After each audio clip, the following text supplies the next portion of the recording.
Rob Mart with Exercise Man Fitness here. Yes, I'm bouncing on my stability ball. I always am. I use it at my desk. Today, we're going to talk about what things you need to avoid in your diet.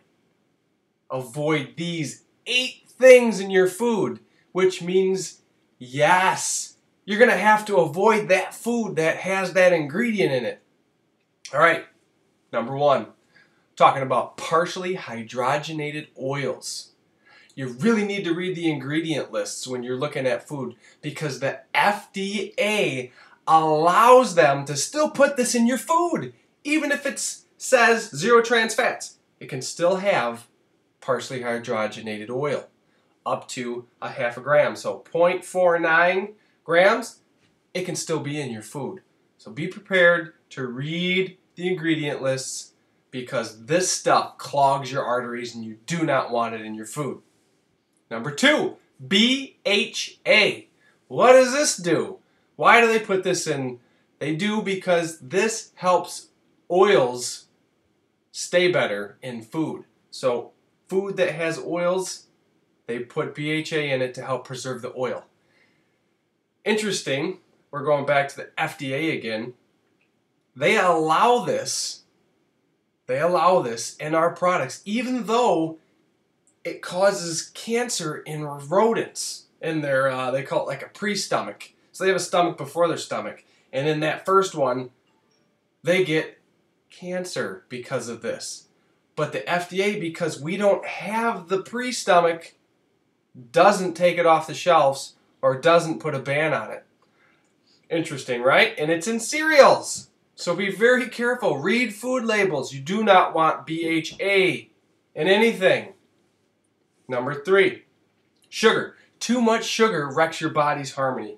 It shuts down your immune system. It runs it down, and then you can't fight the illness. And then that leaves you more susceptible to getting sick. And then that also leads to you having an easier chance of catching a bug or an illness or a disease. So you need to reduce your sugar by paying attention to how much you eat now and how you can cut back on the sugar that you consume at this point.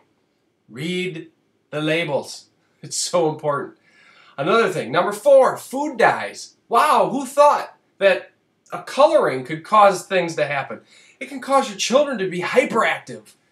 It can cause anybody to get cancer and tumors. Why do you want these things? Make sure you're not getting there's like yellow 5 and red 4, these types of things. You don't want them in your food. And they're in cereals, it's in candy, it's in Jell-O. Read your labels and make sure they don't have these food dyes. Sodium nitrate. What the heck? Sodium nitrate. Oh, it sounds just like it's going to be fine. But what it does is they put it in to inhibit a certain kind of bacteria. And they also put it in processed meats to give the meats an appealing color. These nitrates, this sodium nitrate, it forms highly energetic, carcinogenic compounds. And what does that do? You know what that leads to. You heard the word. This is in hot dogs, bacon, lunch meat. Be careful. Stay away from sodium nitrate. Number 5. We're moving on. Number 6. Hydrolyzed vegetable protein. What the heck is that? Oh, the word protein. Maybe we can think maybe it's an amino acid. But anyway, I'll tell you. This compound it can lose glutamic acid, which is an amino acid. And when that is free from the hydrolyzed vegetable protein, it can bind in your body and create MSG. So this is a way for companies to get around from having to put MSG on their ingredient list because it's not in the form of MSG until it goes into your body. And MSG causes headaches, it causes nausea, diarrhea, weakness, and it's in noodles, crackers, chips, a whole lot of things. Watch out for it. And also watch out for the MSG.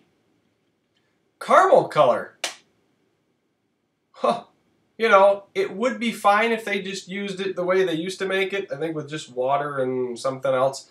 But now we make it and it causes the formation of a carcinogen compound in your body. So a compound that can cause cancer.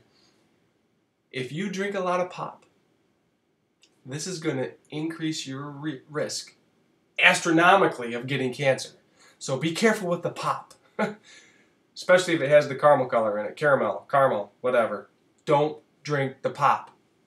That's number 7. Number 8, parabens. Now, when I think of parabens, I think of cosmetics because that's usually what parabens are in that I've looked at and researched. But parabens are in products to inhibit the growth of mold and yeast. Okay? So now, you know, not only do we have to be sure we don't put them on our face and our skin, they're used in packaged cakes and pie crusts and icings and toppings and cereals.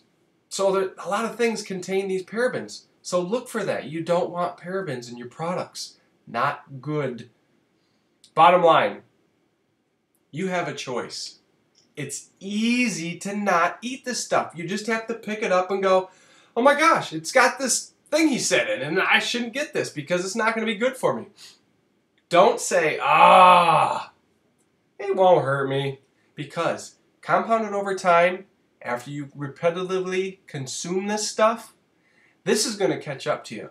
So be very mindful and select better foods. And at the same time, just eat less. I want to thank you for watching. Be sure to check out exercisemanfitness.com for more resources. We've got videos, other papers and books and things that you can go there and look at. If you like this video, be sure to like it, share it, spread it. And also be sure to check out my series, 5 Keys to an Ideal Body. Now go live fit. That's forever in tune with your mind, body, and life every day.